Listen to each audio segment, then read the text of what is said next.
This is the Gardner Pet cat tree.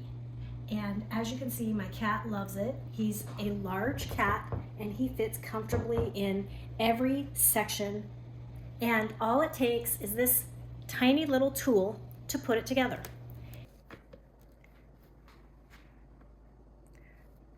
It's a lot of screws and just tightening the screws. It's really easy.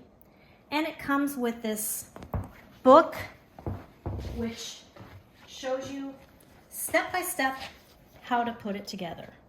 It takes maybe 10 to 15 minutes, and he loves every section of this cat tree. It's soft, it's easy to move around, not overly heavy, and it's tall enough that you can put it right at a window height and they can see outside.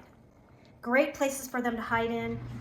And of course, one of his favorite things is this handy little ball. He loves playing with it, and he just loves everything about this cat tree. I love it because it keeps him off the couches and it keeps him off the floor. He can stay warm and he can snuggle and fall asleep. So I highly recommend the Gardner Pet Cat Tree Stand.